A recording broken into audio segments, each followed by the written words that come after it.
Imagine if suddenly your city froze, the temperature dropped by 80 degrees Celsius, and over 90% of the world's population died frozen.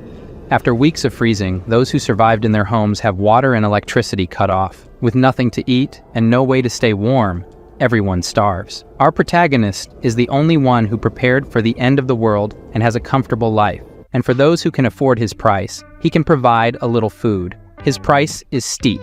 Yeah, boy. But not everything started well. The truth is, in the year 2050, a star explosion caused Earth to enter an ice age. Zhang Yi worked at a Walmart warehouse and thus managed to stockpile a lot of food. In the apocalypse, the girl he liked broke into his house with a group of neighbors and stole Al his food. She admits she tricked him into opening the door. On his deathbed, Zhang Yi swore that if he could find her in hell, he would get his revenge. For some reason, he returns 3 months back in time before everything happened. Surprised, he swears not to be a sucker for the girl anymore, to take revenge on those who deserve it, and to see his neighbors suffer, and to enjoy it as well. There are 3 months left until the extreme cold arrives. His priority is to stockpile everything he needs before the end of the world and build a safe house. As he pondered how to start his plan, a bright light passes through his eyes, and, instead of blindness, he discovers he can send things to a different dimension, like a game inventory. His idea is to accumulate here an entire supermarket of food, so he never has to worry about food and drink for years.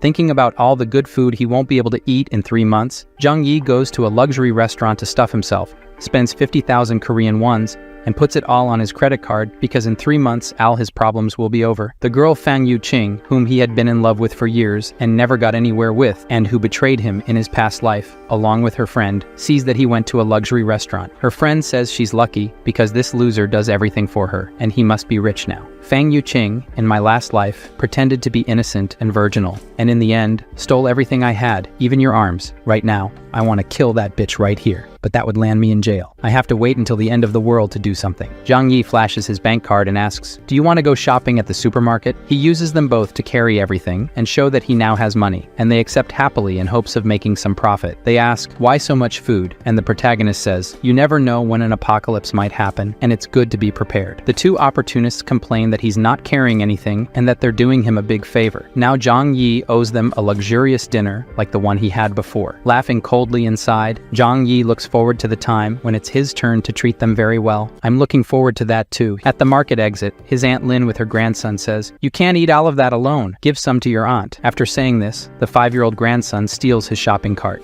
Zhang Yi takes it back. "Sorry, I'll eat it all by myself." The child starts throwing a tantrum, cursing at Zhang Yi. "I'll punch your teeth out if you keep this up." The kid starts crying immediately. Aunt Lin asks what he's doing, an adult fighting with a child, and says she'll buy the chocolate. She'll transfer the money later. He shows his QR code and says not later, now his old lady, pass it over now or go to the market to buy it. He leaves, leaving Aunt Lin angry. Arriving home, Fang Yuqing winked at him, and the two told him not to forget about them. "I slammed the door in those bitches' faces." After sending the two away, Zhang Yi put Al the purchased food in storage space to see if it spoils over time. He still has a lot to do, building an impenetrable fortress with heating devices and medical supplies. It would also be great if he could get some weapons. There are 3 months left until the Ice Age. By then, he has to sell everything he has as quickly as possible and get more. The next day, looking at the storage space, he checks the freshness of the food and discovers that living creatures cannot be stored, but the food remains as fresh as when he stored it. Knowing this, Zhang Yi picked up his phone and contacted the best local restaurant, ordering 500 full meals for delivery. He explained that he would be hosting a 3-day, 3-night feast, so he needed so much food. His next step was to find his property deed and go to the bank to mortgage his apartment. Considering that after the apocalypse, money would become worthless paper, Zhang Yi decided to take out a loan with his apartment as collateral. In 3 months, he would make the payment for this loan. The manager warned that the interest rate would be a bit high, but upon hearing this, Zhang Yi rubbed his hands together, indicating that it didn't matter if the interest rates were high. He got 9 mil ion and would pay 30 mil ion in 3 months or lose his house and car. Next, he went to the best security company. A business manager approached and asked if he needed help. Zhang Yi shared his idea of building a safe house for the apocalypse. The business manager presented various plans for the protagonist to choose from, but he was not satisfied with the ones presented. He declared that the house should be reinforced with aviation materials. The balcony should use bullet-proof glass, in addition addition to adding an air filtration system and a 360-degree blind spot-free monitoring system. The front door should be made of the same material as bank vault doors. Additional why, he asked the manager to find a way to obtain some weapons. The business manager was surprised by these renovations and the need for weapons. He could get everything except the weapons. Zhang Yi concluded that this would turn the house into a fortress. The final plan cost 8 mil ion, and after paying the deposit, he asked them to start the work immediately. Next, he needed to obtain some weapons for self-defense. He called the owner of a hunting club and managed to get some crossbows as weapons. As soon as he returned home, the 500 full meals he had ordered also arrived on several trucks. This caught the attention of many people in the neighborhood, as they were delivery trucks from a 5-star hotel, which would cost at least 1 mil ion or so. After some time, Zhang Yi's house was filled. Wasting no time, he put everything into storage space. Basically why, he wouldn't need to worry about food for years of his life. The next day, the security company workers came to start building the safe house. This scene attracted the attention of many neighbors, who mocked Zhang Yi, asking if he had taken the wrong medication. However, he didn't care because he believed that when the end came, they would find out who was the joke. Next, Zhang Yi went to the manager of the company where he works and bought a portion of the medicine supplies, offering double the market price to have priority to buy everything, even what was already sold to other companies. Then, he transported these things home, little by little. His recent stockpiling activities also caught the attention of Fang Yuqing, who asked if something was about to happen, mentioning that she had been thinking a lot about him recently. The protagonist didn't want to respond to Fang Yuqing's fake concern, leaving her angry. Zhang Yi, the suck-up who used to do everything she asked, suddenly started ignoring her. His best friend simply laughed at the situation. She stated that if something big was happening, the country would definitely notify everyone. All she has to do is win over the nouveau riche Zhang Yi, so they can benefit. After weeks, Zhang Yi's safe house was successfully built. The company also installed surveillance systems on every floor of the building. Zhang Yi was very pleased with the service. Now only one last batch of supplies was about to arrive. Several trucks of drinking water arrived successively. One of the delivery drivers was his uncle Yu, who lives in his neighborhood. He seemed curious as to why his nephew ordered so many gallons of drinking water. In his past life, Uncle Yu was one of the few good people to Zhang Yi, so he whispered to his uncle, "The weather this year is going to be very cold. You should stock up on supplies to prepare as soon as possible." Hearing this, Uncle Yu didn't want to believe, but upon seeing Zhang Yi's serious face, he couldn't help but take it seriously. "Get back to work, you lazy bum." In the following weeks, Zhang Yi spent his days spending his money, stocking up more and more supplies, and training with the bow and arrow every day. With only 3 days left until the extreme cold, the weather was already abnormal. The final moment arrived. Zhang Yi, at his job, where he is the stock supervisor, made tea and invited Al, his colleagues, for a drink. After they drank, an hour later, they all passed out. After turning off the surveillance cameras, it's his time to calmly steal Al the resources from the Walmart warehouse: fuel, food, and equipment. He quickly empties the warehouse. One of the boxes caught his attention: cold resistance equipment that had recently been purchased by the company. They could withstand temperatures of -100 degrees. To complete his perfect plan, Zhang Yi also took a special sleeping tea and joined his colleagues. 2 hours later, he is awakened by his employee saying they are screwed, the warehouse was robbed, they took everything. Upon hearing this, he pretends to be surprised. How did all the warehouse products disappear? The manager calls him asking about the warehouse supplies theft. Knowing that the entire warehouse was emptied at once without leaving any clues, and even the cameras didn't see, the manager immediately accuses the supervisor of planning this crime with more people. Zhang Yi, nervously smiling, says he's not competent enough for that. Everyone is taken to the police station to give statements, but nothing is found out. How could they find out that the warehouse was teleported? After the interrogation, the police officer says not to leave the city under any circumstances, as everyone is a suspect. Maliciously, Zhang Yi says he won't even leave the house. This incident on December 10th made news in the city. No one can believe that tons of supplies disappeared without a trace in less than 3 hours. It was also on this day that heavy snowfall began in the sky. Zhang Yi knew this was the beginning of the cold apocalypse. 3 days later at home, when the shockwave from a supernova explosion brings catastrophe to the entire planet, the temperature starts dropping rapidly overnight. Looking at the heavy snow through the window, Zhang Yi says that this time the story will be different. The people in the apartment owners group were nervous, as it was the first time they had seen so much snow in the city. Observing everything in the building group, Zhang Yi knows that for many people, this was the first and also the last time they saw snow. In his past life, the heavy snowstorm lasted for 3 whole months and the temperature kept dropping, causing many people who had not stocked up on food beforehand to freeze to death.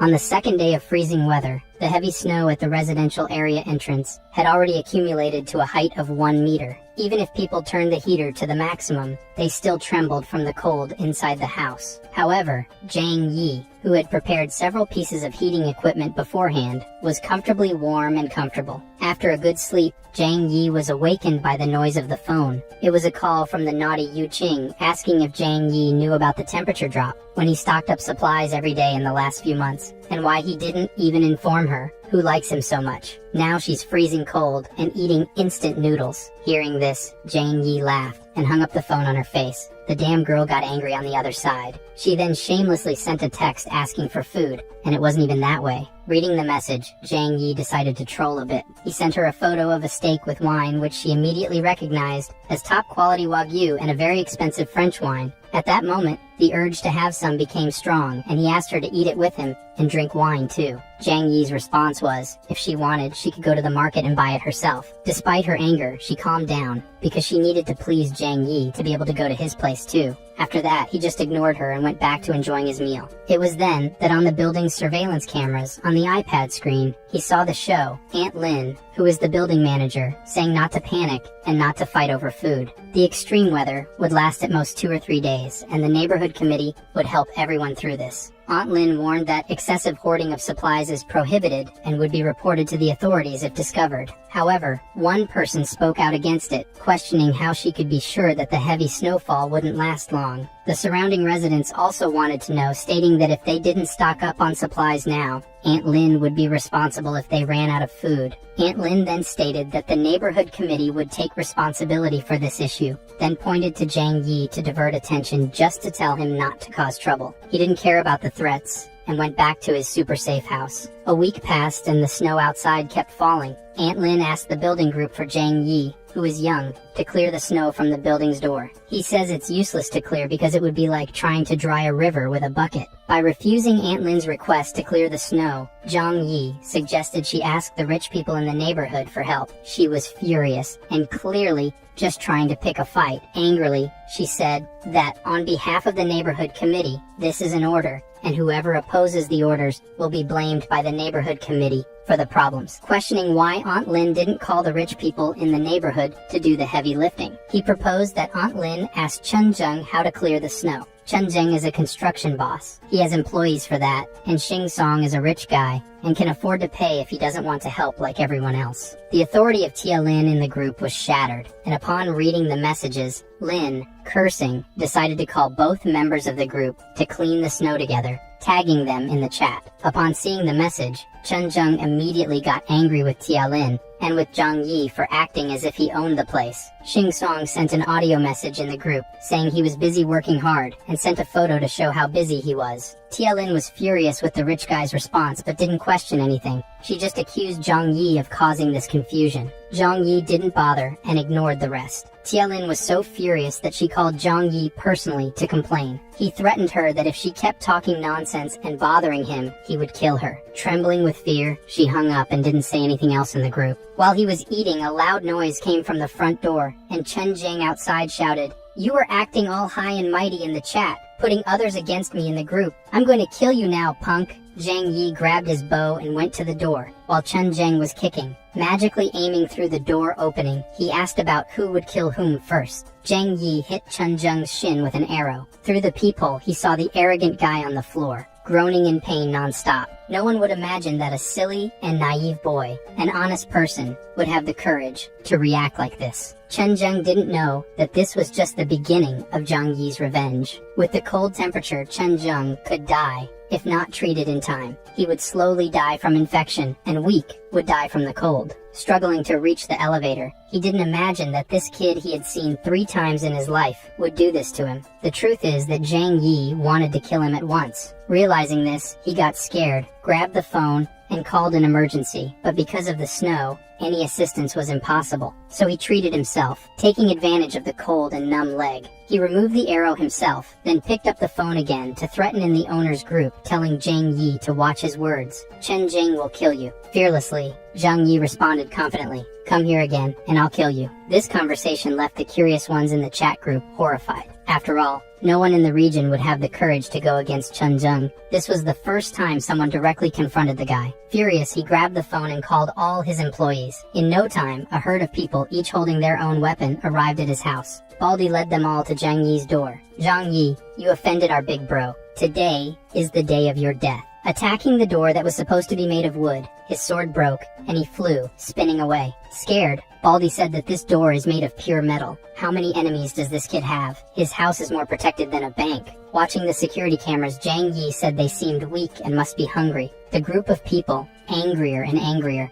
Zhang Yi had the idea of grabbing a water hose and turning it on from the kitchen tap. The workers outside saw the door opening passage, not understanding anything because it wasn't an arrow, so there was no danger. The hose sprayed cold water on all of them. A bunch of them fell to the frozen ground. Only a few managed to escape. This scene left Zhang Yi quite satisfied. In this freezing cold, cold water is more dangerous than weapons. In Chen Jing's house, 3 of them who escaped huddled together, trembling with cold. He angrily asked, what happened? An entire group couldn't catch a boy. The 3 explained that Zhang Yi was very clever. He put a burglar-proof steel door in the apartment. He sprayed cold water on all of us through a hole in the door. Chen Jing said he can't hide there forever. Put some men to guard his door day and night. When he needs to leave the house, get him and bring him. At the building's entrance, Uncle Yu led some people to clear the snow at the residential area's entrance, planning to dig a path to the supermarket to restock food. But they realized that, as Zhang Yi said, they couldn't dig as fast as the snow fell. After a while, they gave up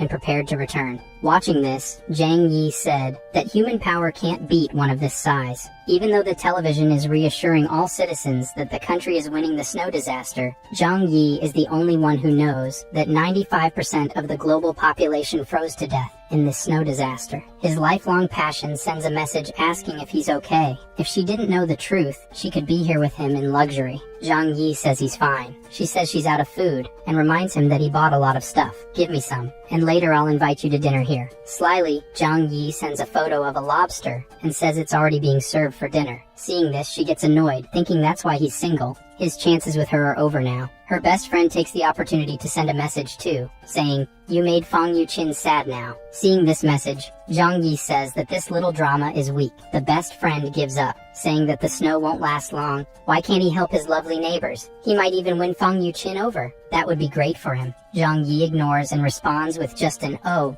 This pisses off the other bitch too. This loser suddenly turned so Alpha Sigma Red Pill? Yuqin gives up trying to figure out why his loser attitude changed so suddenly. They have the idea that if this loser isn't served anymore, they can use another one with less money. Yuqin called another loser, Zhou Ping. He came running and brought a big bag of supplies, saying it's all the food he has. Before Yuqin could fool another sucker, her friend slammed the door in his face. From the bitch's expression, she didn't even care. She was just thinking about getting revenge on Zhang Yi for ignoring her. With this additional bag, 5 days passed, and the snow kept increasing. While eating a piece of chicken while waiting for the real drama to begin, all the buildings were in the dark with the electricity cut off. Soon, neighbors started coming out of their homes, asking each other if they had electricity. Now, with water and electricity cut off, the heaters no longer worked. It was getting cold enough to die inside under the blankets. Before finishing the chicken, Zhang Yi was picking his teeth and turning on the generator he had bought before. Or stolen, because he also did that at the warehouse. Neighborhood committee member Aunt Lynn is trembling as she holds her grandson. She never expected the snowstorm to last so long.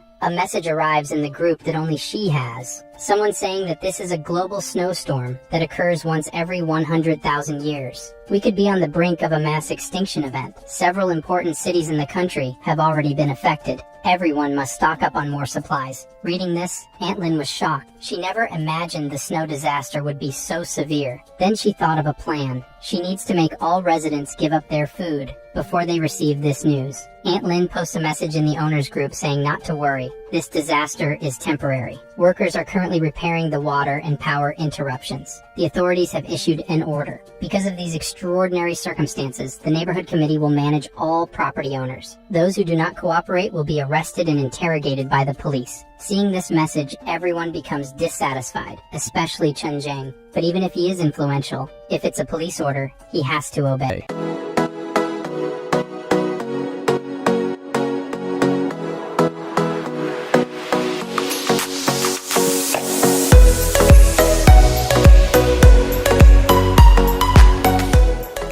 Meanwhile, Tialin continues in the group chat. Due to the seriousness of the snowstorm, the neighborhood committee has decided to collect all supplies from each owner and distribute them equally to everyone to help overcome this crisis. Upon seeing this message, Zhang Yi remembers that she did the same thing in her past life and stole food from all the residents. Tialin's mistake was sending a message privately to Zhang Yi saying, "My nephew, you work in the warehouse. I saw you last time buying 3 truckloads of stuff. You must have stocked up a lot of food. It's your turn to do your part." Zhang Yi, angry, immediately replies with an audio message. "You armed, bitch. Liar, guys. He says he ate too much and ran out of supplies at home. When she collects from the building, come share some with me." Hearing this audio made the old lady almost have a heart attack from anger. How could he have ruined everything so quickly? But realizing that she and her grandson are in dire straits and depend on Zhang Yi, the lady calms down and responds kindly. "This is an order from the organization. You have to obey. After the snow passes, I will report your good deeds to the organization." If Zhang Yi hadn't died the last time in his life, he would have believed her. So he responds, picking his teeth, "Aunt, I'm not lying. I have nothing to eat at home, and I'm hungry. How about you send me some instant noodles, please?" Upon hearing this,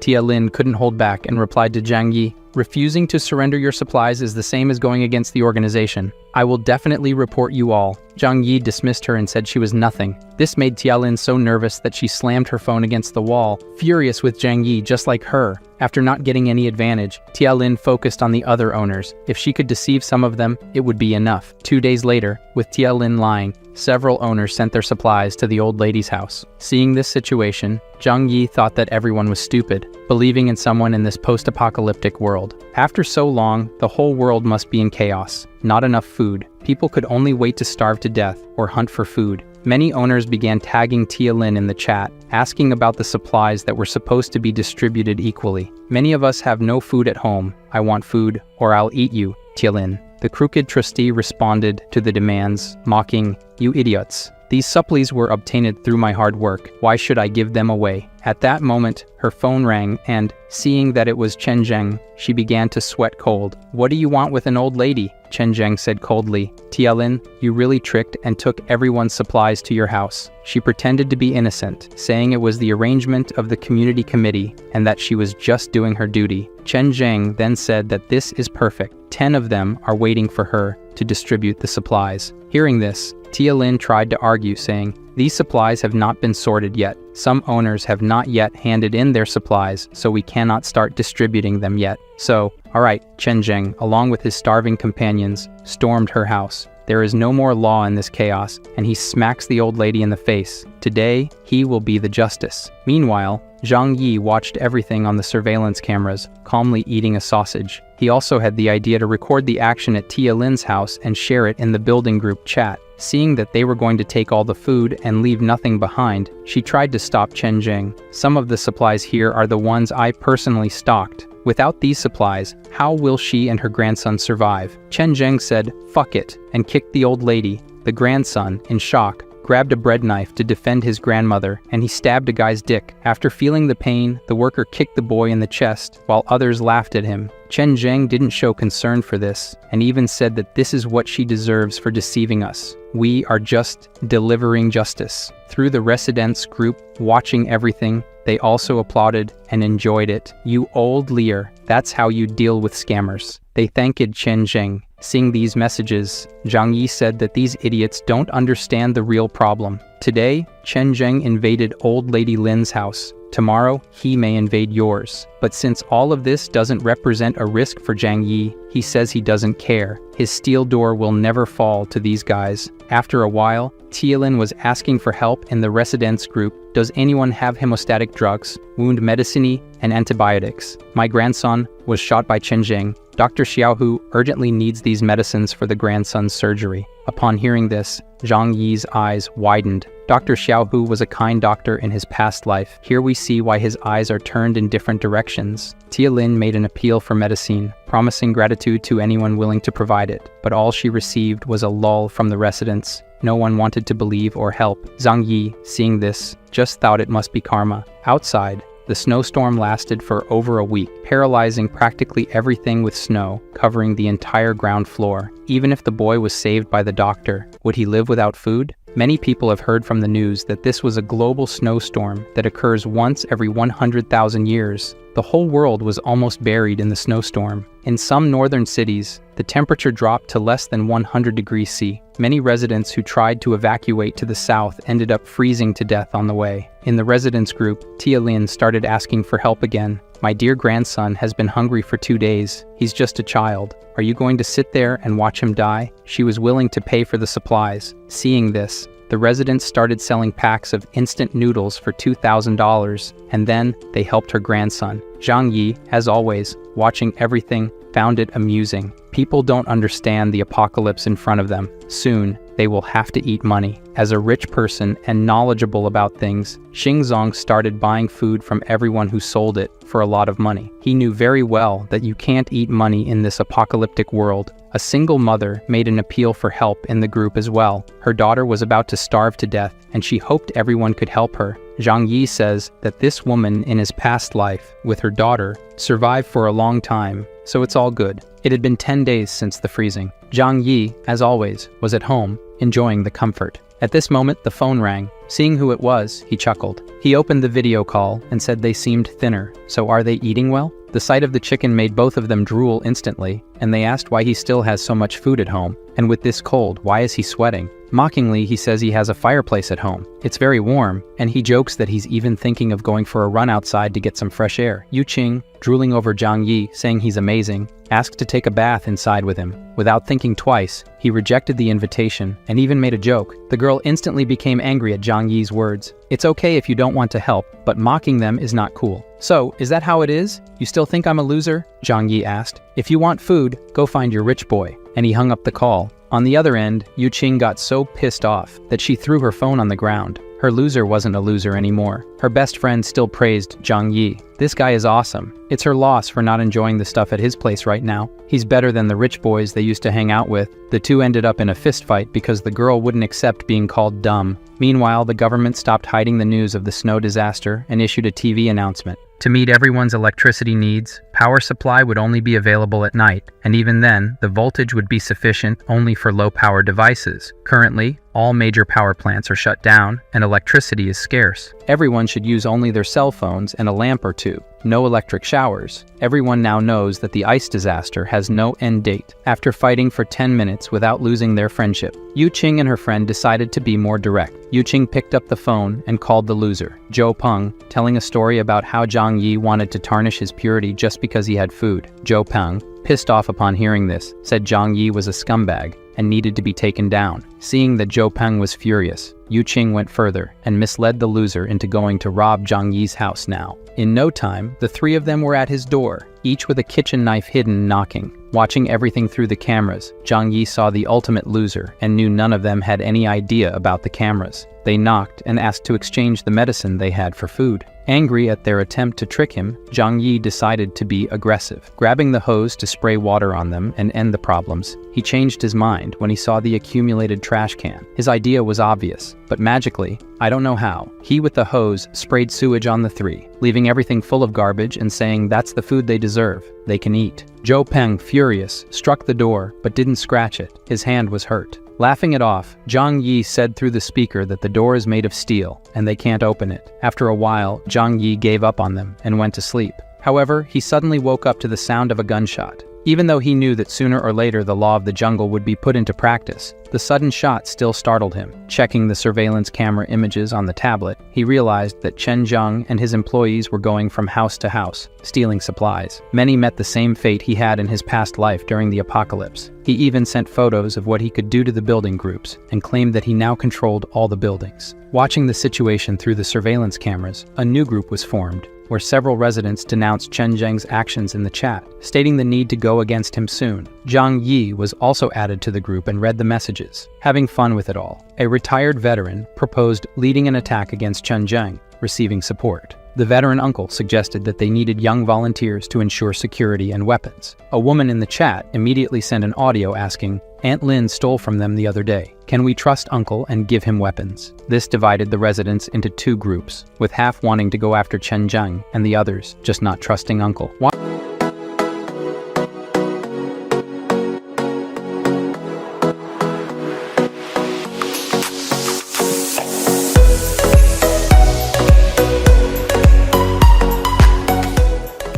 Watching the discussion in the group chat, eating something sometimes, and watching through the cameras as Chen Zheng stole more and more houses, Zhang Yi decided he should do something to take this guy down because anyone who goes against him will just end up taking a bullet to the head. That's not fair to everyone. The next morning, a resident who opposed helping the veteran go after Chen Zheng called for help in the residents group. Her door was being forced open, and she would be next. It didn't take long before she was dragged out, and what had to happen happened. Yu Qing and her friends, nervous, realized they needed a plan to be the next ones to be broken into. The girl's idea was to spread the news that Zhang Yi had a stockpile of supplies and gather everyone to join forces to take over his house. They added him to the new group so he would know, but Zhang Yi didn't care and said it's okay. They argued that he should join forces with the four to protect themselves from Chen Zheng. Zhang Yi's response was simply to leave the group. This change in Zhang Yi's attitude left Yu Qing and the others astounded. How could this loser from just 3 months ago now be so firm? They began discussing how to break into Zhang Yi's house and steal his fortress. The smart glasses guy says to open the door. His friend here knows how to pick locks. They decided to try to break the lock and placed umbrellas so they wouldn't get showered with water or garbage again.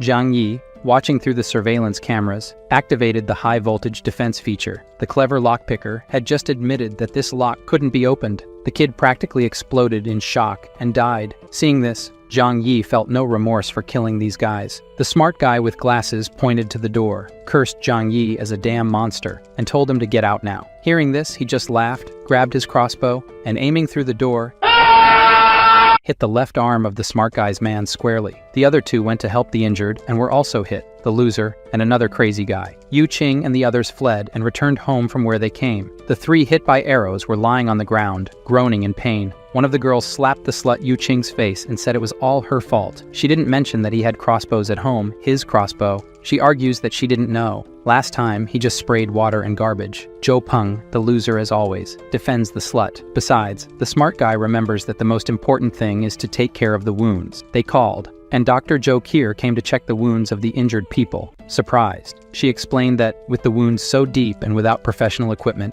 they have less than 20%. Furthermore, the iron arrow was rusty, and without antibiotics, it's certain death. The girl, who is a relative of one of the dumb kids, cries at the news and says that Zhang Yi is very cruel and did it on purpose. Until now, Dr. Cootie doesn't know who this is. Zhou Kier leaves the warning. Get medicine soon. If they remove the arrows now, it's over for them. The smart guy with glasses, at this point, must have gone crazy and said Zhang Yi must get the medicine for them. Yu Qing, thinking for once in her life, remembers that Zhang Yi suddenly changed a lot and started stocking up a lot of stuff at home. She tells the others that Zhang Yi does have medicine because she saw him stocking it before. Furthermore, no one here harmed him. They just wanted to rob his house. But since they failed, and only they got hurt, it's his fault. From the corner, there Zhou Kier, listening to everything, just thinks she doesn't know this guy, but they deserve to die anyway. The other girl blames Yu Qing for everything, and forces the slut to figure out how to convince Zhang Yi to give medicine to everyone. This time, even the loser agreed. Without the medicine, he would die too. The plan now was to try to call him, which he answered easily. She is crying on the phone and says the boys are dying, and if he can help, Zhang Yi just asks why he should. Everyone has to die sooner or later. The crazy guy's sister takes the phone to say it's his duty to help because he injured the guys and they were rusty. Zhang Yi then says that he used arrows like that just for them to die anyway. To add insult to injury, he even says he won't help, but Yu Qing can come live with him. At that moment, the girl takes the phone back and says yes, he's yours from now on. Do whatever you want with her, says Zhang Yi. Her blood-sucking friend says to take her too. Zhang Yi says, just come, you can come now. He starts running right away to go. Her friend tries to pull her, and she just gets a push. Get away from me, you bitch, the cousin of one of the boys says, then gives her another slap in the face and calls her a schemer. As always, the slut looks at Zhou Peng, too much of a loser, and asks for his help. He has to make them let her go and be happy with Zhang Yi. She also says that Zhou Peng is a good man, but he's poor and weak. Zhang Yi's brother is the one who can make her happy now. The kid even falls in pain now. She bolted, trying to go to Zhang Yi's house, but the others stopped her. The reason is that everything is her fault, so Yu Qing doesn't have the right to thrive alone. Dr. Zhou Kier reminds them again that without medicine, it's certain death and leaves. One of the injured kids, the smarty there, says they should go ahead with the plan to spread the word that Zhang Yi has plenty of food. The smart one says that when Chen Zheng and the others take Zhang Yi's house, they can get medicine, Yuqing is against doing this to Zhang Yi's brother. The other girl makes it clear that if she opens her mouth, she'll lose her teeth now. Peng is against hitting the bitch, but says to her that this plan is the only choice. They posted in the building group the photos and videos that Zhang Yi sent. He really has a lot of food. Seeing the message, Chen Zheng drools and says, "That's perfect. I can get revenge for the leg." In the residence group, people asked Zhang Yi to distribute his supplies to everyone. Others asked for just one meal. Aunt Lin asked for food, and another mother in the group asked him to be her son's godfather. Seeing these requests, Zhang Yi sends an audio message to the group. "I'm eating those listening. He really said he wouldn't feed animals and wouldn't help anyone anyway." Ignoring them all, Zhang Yi looks at the snow falling outside the window and thinks, staying home every day is boring. It would be nice to use the snowmobile stored to take a ride around. Suddenly, the phone receives a message from Dr. Jo Kier. She says her medicine and food ran out, and if he wants to negotiate. In her previous life, she died because she gave her last food to a mother with a hungry baby, and she starved to death. Zhang Yi remembers her as a good person, but says that the smarter the woman, the more dangerous she will be. Zhang Yi doesn't want to leave anything to chance and end up dying again. He replied, "I can provide supplies, but you need to trade something for them." Seeing the message, Jo Kier says he can give her food for participating in a consultation with her. Look how cute she is, thinking she doesn't even know this guy. And now, Zhang Yi says instead he can provide medicine and food, but she needs to do him a favor. Zhang Yi needs her to be his spy and inform him of the residents' plans. The deal is that, accepting it or not, it's her choice to follow the crowd and die like everyone else or stand by his side. She wonders for a moment if this is right, but decides to accept. The first step is taken, guys. Our Zhang Yi has a lot of food, but lacks food, doesn't he? Then the smart guy with glasses sent a final threat. "Zhang Yi, where are you? Last chance, are you going to deliver the supplies or not?" Seeing the message, Zhang Yi trolls in the group, saying that his food just ran out. The wounded smart guy threatens him, and soon, Chen Zheng makes a group without Zhang Yi, planning to join together to steal everything he has. Jo Kier and Uncle Yu are in the group and decide to warn Zhang Yi about it. With that, Zhang Yi is sure that Dr. Jo Kier was cooperating with him. Zhang Yi tells her that he has plans to defend himself, just don't be with the herd. It was 2:30 in the morning when a group of armed people marched home, shouting that they had to kill the selfish one. They hammered the door with all their might. Seeing this through the security cameras, Zhang Yi turned on the high-voltage device. Those who were close were electrocuted and died. What a pity. The others were scared and wanted to flee. However, as soon as they turned around, they were blocked by Chen Zheng and his gang. He ordered them to continue breaking the door, or they would die. To motivate the residents, the smart one with glasses said that now they have to kill Zhang Yi to avenge the neighbors he just killed. Besides, inside there's a fireplace and plenty of food. Encouraged, the residents grabbed a wooden log and continued trying to break down the door. Zhang Yi, after some time drinking wine, decides to help them. He took out his sound system, played action music, and said that this was to motivate them. Listening to the music and with more anger, 20 minutes later, the door was only scratched, and the guys were fainting from hunger and exhaustion. The residents, who didn't even know the door was made of steel, were puzzled.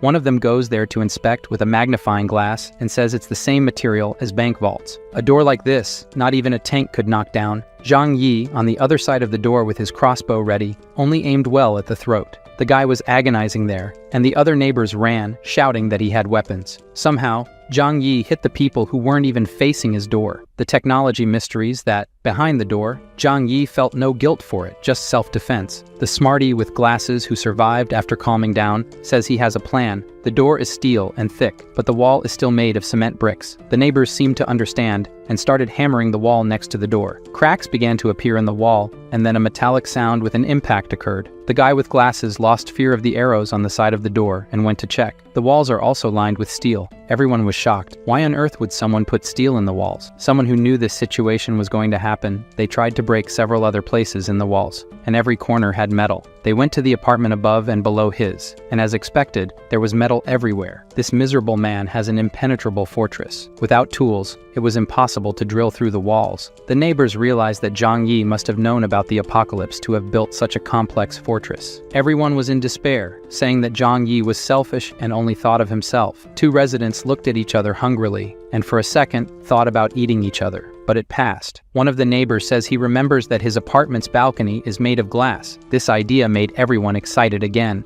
Using wooden planks from the neighboring apartment to his, Zhang Yi sat calmly while everyone together gathered on the balcony. Unfortunately for them, the glass was bulletproof, and they couldn't even scratch it. To help them warm up because it's very cold outside, Zhang Yi took a Molotov cocktail and threw it into a hole in the wall, which soon fell from the ceiling on their heads. In the element's view, it was 1 second of terror, and then many of pain, catching fire completely. In agony, he jumped from the balcony. The fire spread, and everyone else was also protected against the cold, while Zhang Yi watched everything. The others tried to go back to the apartment next door. However, the others didn't let them, for fear of burning themselves too. They fell off the planks, and any of those who didn't fall took the opportunity to warm up a little.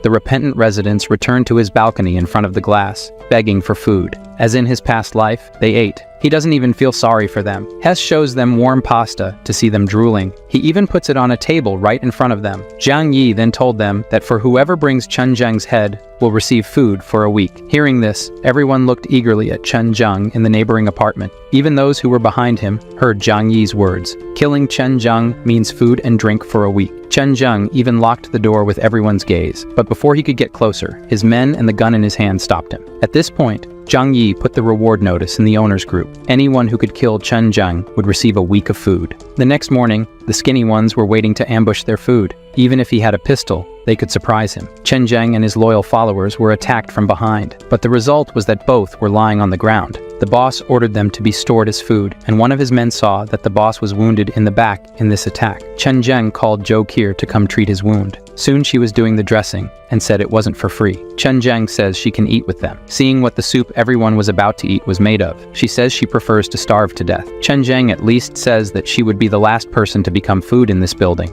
Ignoring this nonsense, she tried to leave. However, Chen Zheng said that only after he was healed could she leave. She sat in the corner of the room while the men resumed discussing their plans to get Zhang Yi. Man, look at how far human beings go in extreme situations. If Chen Zheng hadn't been injured and still needed her, I bet he would force more things, you know? She, after hearing the plans, said she was going to the bathroom, but she was actually there to tell Zhang Yi what she heard. Later, Chen Zheng's men went to the neighboring apartment to get food and steal. They let them in and didn't imagine the food was for them. With a blow to the head of the couple, they killed them, but to make sure, they hit more. Chen Zheng tells our doctor that he can't have predators around his house, as they might try to hunt him down. Zhou Qi is starting to see how things are. In the house where the friends of the slutty Yu Qing are, they had to remove the arrows without any medicine. Everyone has serious infections. Maybe the cold is taking away some of the pain. Zhou Peng asks his cousin to try to convince Zhang Yi one more time, but she says it's useless. There's no way. Days go by, and Zhang Yi only eats and sees Chen Zheng afraid of being ambushed again. As he eats more and more, Zhang Yi calls Zhou Qi to ask about her situation.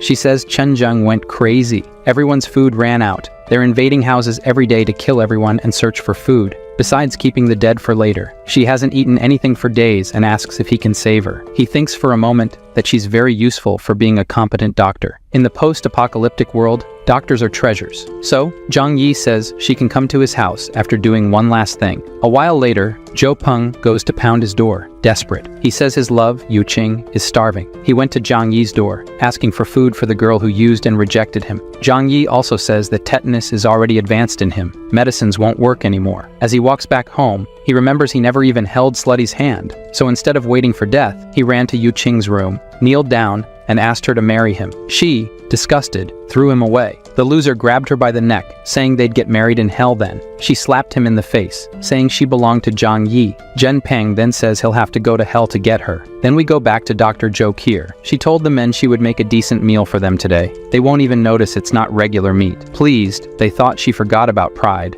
She tells them she doesn't want to die as much as they do. After helping a little, she says she'll take care of the rest alone. Putting something in the soup and stirring well, she had to make an effort not to vomit right there. Sometime later, she served everyone. The soup looked really nice, everyone said. To gain their trust, Zhou Qi also served herself a bowl of soup and went back to her room. Hoping her medicine would take effect, she put a whole vial of sleeping pills in it, and in minutes everyone was asleep. Relieved it worked, she sent a message saying everyone was asleep. What should she do next? Zhang Yi's order is to take everyone to the balcony. He was watching everything from the other side. Feeling cold, she asks if he intends to kill them. Hearing this, he threw a rope and said, "It's more or less that. She should tie everyone to the balcony railing." She says he could at least help, but he says she's the one being tested here. Tying everyone to the railing, she grabbed Chen Zheng's gun. Worried, he warned her to remove the magazine and throw the gun at him. She even tried to bargain if she should trust him, but with the argument that it's her only choice. Zhou Qi obeyed and threw the gun at Zhang Yi. After receiving the gun, he examined it, confirming it was the same one Chen Zheng used. Then he went back to the room, grabbed a water hose, and from there, he threw water onto the balcony, without even warning Zhou Qi. She entered the apartment while the water was falling, and in a short time, Chen Zheng and everyone else woke up screaming.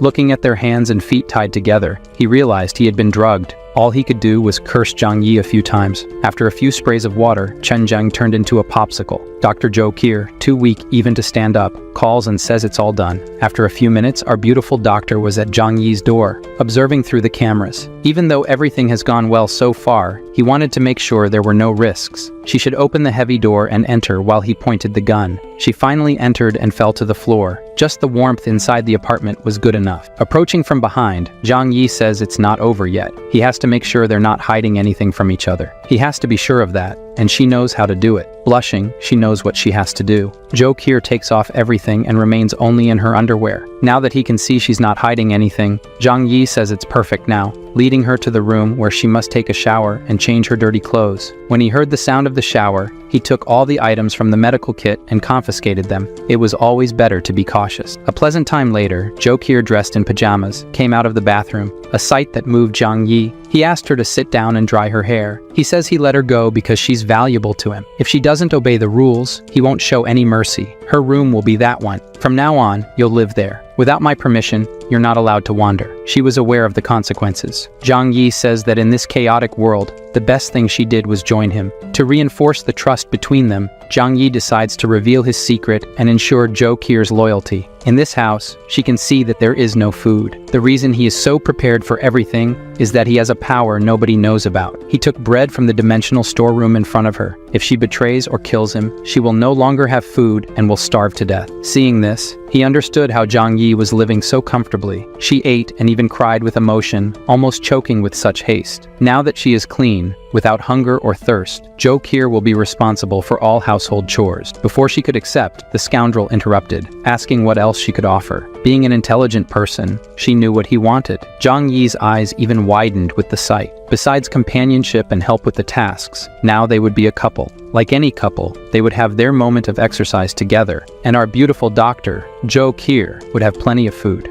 The next day, looking at Zhou Qi still sleeping, Zhang Yi says she must have been very tired from last night. Having a woman around when they can't leave the house anymore is very pleasant. She dressed and they went to have breakfast, a life with more luxury than before the apocalypse. Zhang Yi threw one of the special cold coats to her. Going outside, Zhang Yi said she still has work to do. He handed her the baseball bat, even though she helped freeze the guys outside. Now Zhou Qi must go there and destroy the frozen bodies. Without explaining why she went there without hesitation and started to bash the popsicles. Meanwhile, Zhang Yi filmed all the hard work of the doctor. Not caring about being filmed, she continued to hammer. The purpose of the recording was to send it to the residents group and show everyone that Chen Zheng, the guy who was terrorizing everyone, is now in pieces. The people in their homes didn't even think to criticize or ask why the doctor was there. They just praised and celebrated. Pleased with how things turned out, Zhang Yi received a call from Yu Qing. Zhang Yi says he didn't know she was still alive. The girl with a crazy look says she heard about Chen Zheng's death and is now ready to be his woman,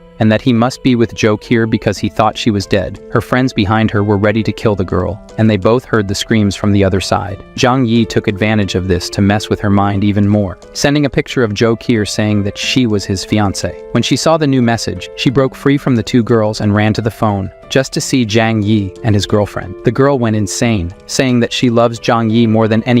However, Zhang Yi threw it in her face that she doesn't matter, and who he loves is the one with him now, and hung up. The poor girl's friends didn't even want to hit Yu Qing anymore. Their anger was at the girl going to live with Zhang Yi and them getting screwed. but now they're screwed together. Satisfied with how much she suffered, Zhang Yi asks his little girlfriend if he was too cruel. She says that whether he was or not doesn't matter. He has his reasons. She also heard of him for the first time when she went to help the two girls, and how they seemed crazy. If Zhang Yi did what he did, it's right. A person in the building in front decided he couldn't take it anymore and decided to fulfill his dream of jumping from the building, but that didn't even impress the two. Shortly after Zhang Yi's phone rang, on the line was his uncle Yu, happy. Zhang Yi says it's great to know he's okay. He survived everything thanks to the supplies he saved from Zhang Yi's warning. Furthermore, now he is with Shi Limei, the single mother from before. Her son is sick, and they need medicine. Of all the people, Uncle Yu was the only person Zhang Yi would help, so he told him to come get the medicine later. After telling Joe Kier about his uncle, and having his juice, someone was knocking on the door. Checking the security cameras, he saw it was his uncle and Zi Limei. That's all they had. He didn't even open the door. He threw the medicine through the opening in the door onto the floor. His uncle thanked him for the help, but the woman wanted more than that. She knows he has a fireplace and asked to come in. Her baby needs to warm up. At this point, Zhang Yi says it's screwed. He didn't want to hurt Uncle Yu, but above all, safety comes first. He lied that the coal ran out, and now he and his girlfriend have 7 or 8 coats to keep warm. Uncle didn't want to bother Zhang Yi anymore, but the woman insisted more and more on coming in because they couldn't if Joe Kier the doctor was with him. Zhang Yi's argument was that she's engaged to him, and that's why she's here. She blushed all over, hearing that. Finally, Uncle Yu got tired of hearing it and said that's enough. Just the medicine was great, they still have food.